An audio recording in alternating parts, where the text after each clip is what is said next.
À notre panel ce soir, Sébastien Bovet, Marie Vestel, Alec Castonguay. Bonsoir à vous trois. Bonsoir, Julie. La grande Bonsoir. visite aujourd'hui à l'Assemblée nationale, Denis Coderre, prétendant pas encore confirmé à la chefferie du PLQ, qui a croisé, entre autres, le chef du PQ. Voici ce que ça a donné. On va l'écouter ensemble. Tiens, donc, tu vas faire une nouvelle. Bienvenue à l'Assemblée nationale, M. Coderre. Monsieur Plamondon, on n'est pas d'accord, mais je le trouve très digne et très respectueux. Bon, ben, Bravo. Bienvenue. Bon. Bonne course. Merci. Bonne chance. Puis bonne chance Tu avec veux le que je me lancement. tu veux que je me présente? Le camp du non s'appelle quoi déjà? Non, merci. Non, c'est merci. ça? La différence, c'est qu'il y a 3 J'avais points 3 ans en d'extension. 1980, c'est pour ça que Tu je veux vous me pose la parler, question. tu veux me parler de Slovaquie maintenant? Parle-moi de coup nul.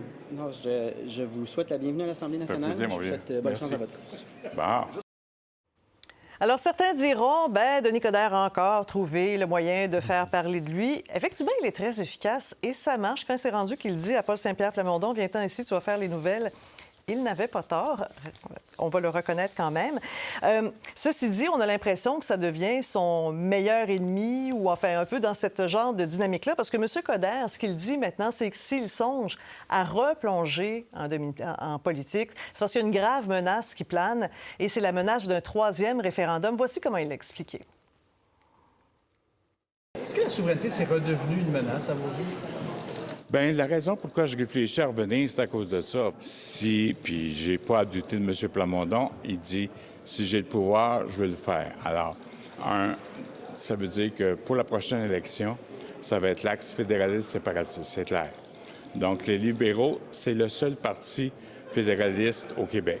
Mais moi, je veux un Québec fort dans un Canada efficace. Bon, Alex, j'aimerais vous entendre là-dessus. Alors, est-ce qu'il a raison? Est-ce que vous partagez son avis? La prochaine élection, elle va jouer autour de ça?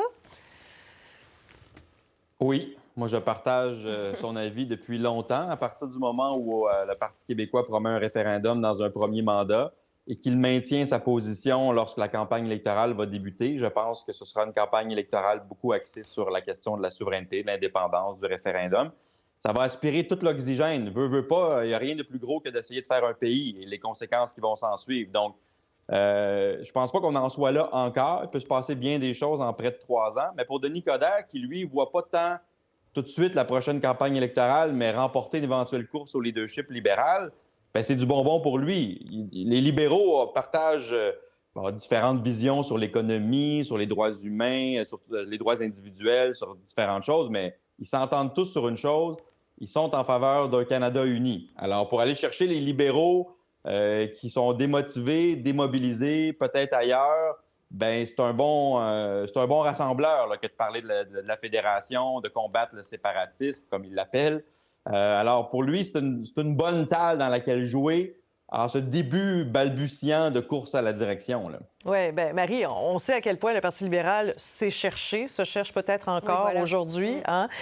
Et on voit, depuis justement que cet axe-là, le fédéralisme souverainiste, était mis de côté, c'est comme s'ils cherchaient leur raison d'être. Pourquoi est-ce qu'on voterait pour le Parti libéral au Québec? Comment on vend ça aux gens? Alors, de revoir cette chicane-là, bien, c'est bon pour eux. C'est vraiment la carte que veut jouer M. Coderre.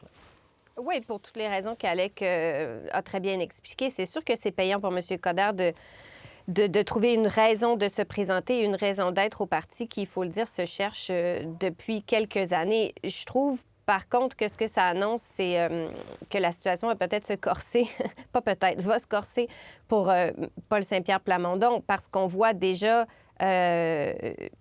que pointe à l'horizon des tirs groupés là, à son endroit. Et M. Coderre, clairement, veut en faire pas lui personnellement, parce qu'on le voit le saluer de façon très sympathique, mais faire du PQ et de cette promesse de référendum dans un premier mandat, M. Coderre veut définitivement en faire sa lutte principale et l'argument de vente pour qu'il soit élu chef et ensuite pour essayer de se faire élire député et faire élire le plus grand nombre de députés libéraux à l'Assemblée nationale. Ce que je trouvais intéressant de ces sorties multipliées dans les dernières semaines, quoi qu'il prétende qu'il est encore en réflexion, on n'arrête plus de le voir devant des caméras, c'est que M. Coderre va peut-être devoir commencer à réfléchir un petit peu aux idées qu'il veut présenter ou aux positions qu'il veut défendre parce qu'il a contredit M. Tanguay sur la présence de ministres à des cocktails de financement.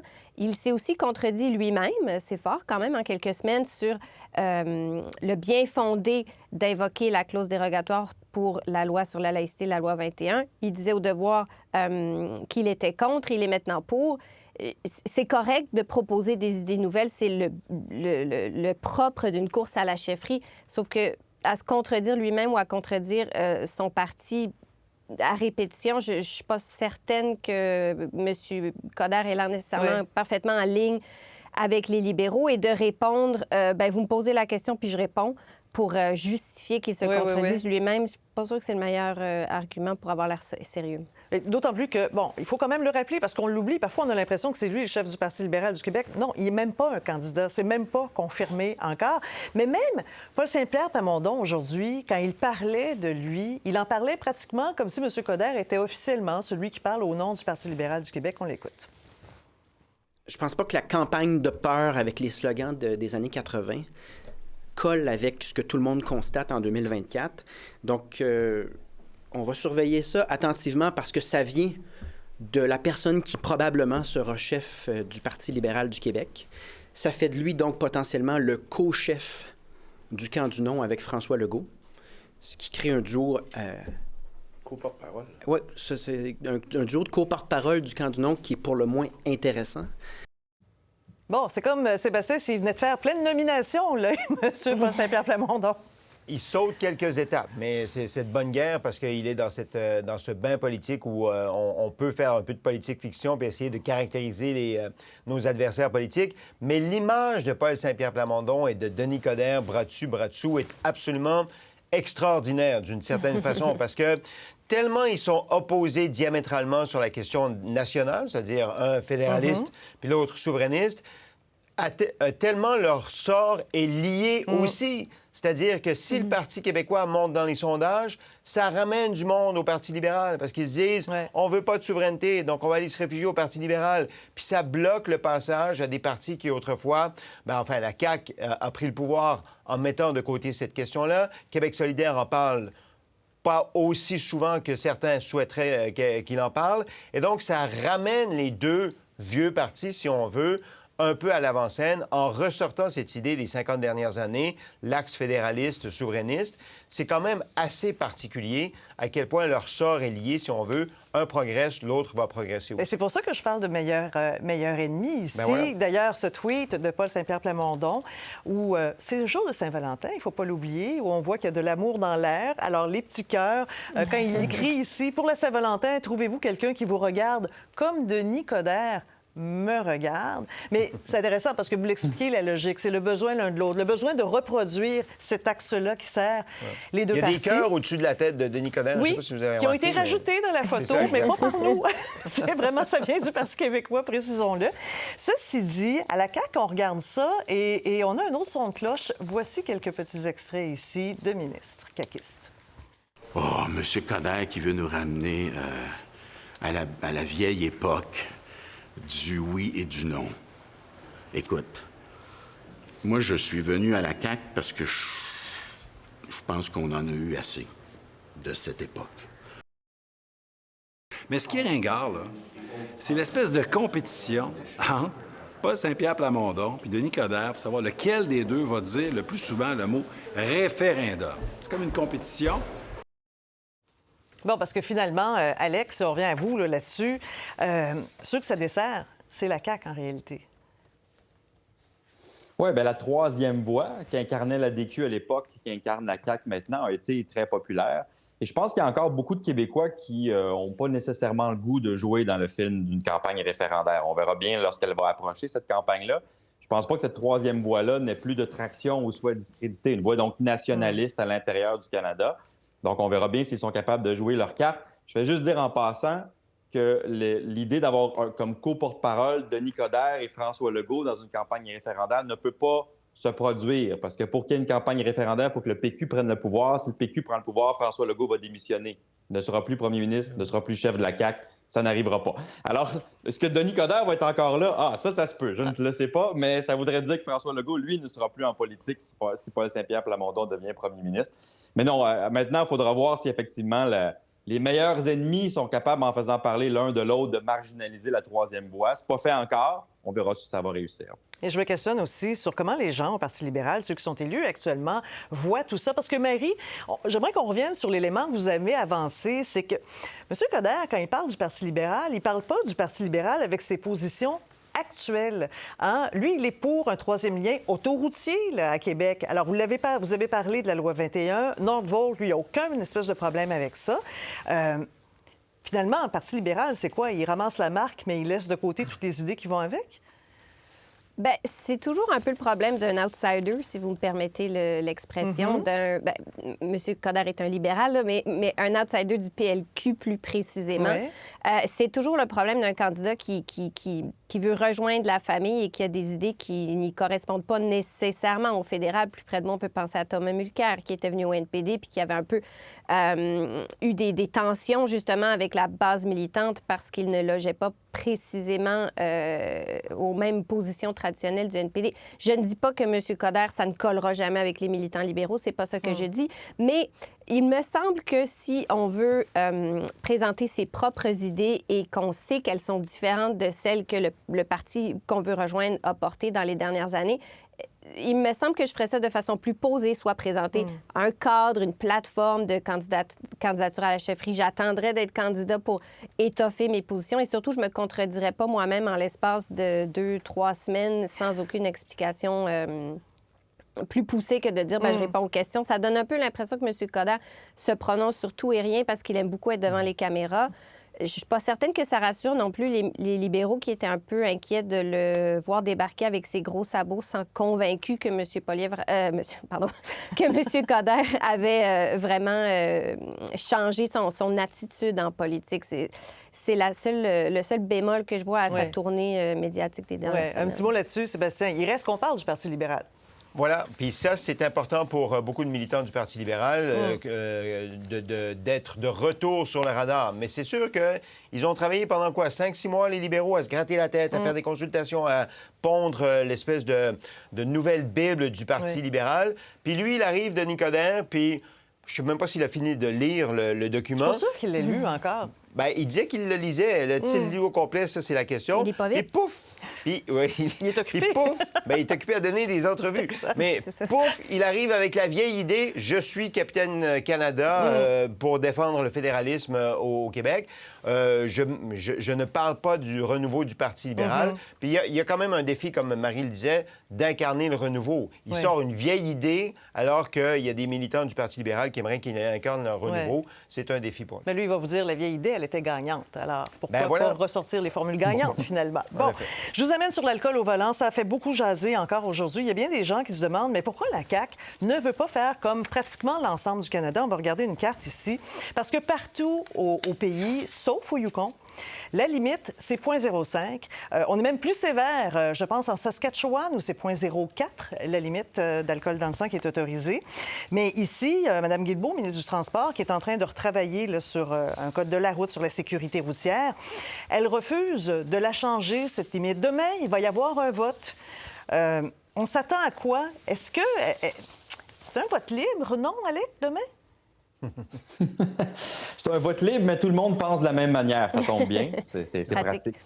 Il n'y a pas beaucoup de vote libre à la CAQ en général. Je vous dirais que dans notre régime parlementaire au Québec, on n'a pas beaucoup de vote libre, malheureusement, contrairement aux Britanniques qui ont beaucoup plus de liberté. C'est dommage, mais c'est un peu comme ça. Écoutez, Geneviève Guilbeault ne veut pas toucher à ça pour la même raison que les libéraux avant elle, lorsqu'ils sont au pouvoir, ne voulaient pas toucher à ça. C'est qu'au Québec, pour être au pouvoir, ça veut dire qu'on a beaucoup de députés dans les régions plus éloignées, loin des centres urbains, là où les transports en commun sont moins présents, là où les taxis sont moins présents, là où l'industrie, donc des bars, des restaurants, craint de perdre de l'argent, où les gens se disent « Moi, je ne pourrais pas aller au restaurant, boire un petit verre de vin avec ma conjointe si je suis à 30 km de distance. » Est-ce que ça veut dire que cette peur-là, elle est fondée? Moi, je ne suis pas certain parce que là, vous avez montré la carte du Canada. Vous savez, toutes les provinces ont ce qu'on appelle des régions, des campagnes loin des centres urbains. Le Canada est un grand pays avec peu peuplé et donc partout ailleurs, on a pris ce risque-là politique, parce que ça en est un, de dire on va se fier aux études scientifiques puis on va baisser la limite. Au Québec, on ne l'a jamais fait. On devrait probablement le faire. Scientifiquement, ce serait bon. Mais chaque fois qu'il y a un gouvernement au pouvoir, se bute un peu à certains députés en région qui ne veulent rien savoir. Or, la CAQ, actuellement, n'est pas placée pour déplaire à ses propres députés et à soulever une certaine grogne dans la population. Les scientifiques, les médias, c'est une chose. La population, c'en est une autre. Puis à la CAQ, on a décidé qu'on n'allait pas jouer dans ce film-là actuellement. On n'a pas les appuis populaires pour le faire. Il semble qu'ils s'en soient parlé entre eux pendant un caucus hier, Sébastien, les caquistes. Oui, puis c'est exactement ce qui est ressorti. Ce que Alec dit, c'est exactement ce qui est ressorti, c'est-à-dire le malaise des gens en région, la crainte de déplaire à une population. Il y a aussi le lobby des restaurateurs. Moi, on m'a dit qu'en 2010, donc il y a quelques années, quand le gouvernement libéral, à ce moment-là, voulait s'attaquer au 0,08 pour le baisser à 0,05, il y a eu beaucoup de pression des restaurateurs qui disent essentiellement... Comme ce soir, quand les couples vont sortir pour la Saint-Valentin, il y aurait personne qui achèterait une bouteille de vin parce que les deux auraient peur de dépasser le 0,05. On pourrait dire à ça qu'au Québec, on est une des seules provinces, sinon la seule, où c'est possible de repartir avec sa bouteille de vin, même si elle n'est pas finie du resto, donc on n'est pas obligé de la finir. Puis on peut avoir un conducteur désigné aussi. Mais cela étant dit, c'est surtout, comme le disait Alec, l'idée de ne pas déplaire à une frange de la population dont on a besoin en ce moment parce que on glisse un peu dans les sondages. Bon, une dernière question. Arrive-Can, je vous la lance, Marie. Alors, on voit ça s'est aggravé là, maintenant. Alors, on entend parler de tous ces contrats qui ont été donnés à une seule entreprise depuis 2015, imaginez. C'est l'entreprise GC Stratégie. Le temps va filer très vite. Je vais vous demander de faire très court, mais là, ça commence à être drôlement embarrassant pour le gouvernement aujourd'hui. Oui et non. Il y a quand même beaucoup de questions qui demeurent sur ces nouveaux contrats là, qu'on a comptabilisés depuis 2015. On ne sait pas si c'est des contrats qui ont été renouvelés plusieurs fois au fil des ans.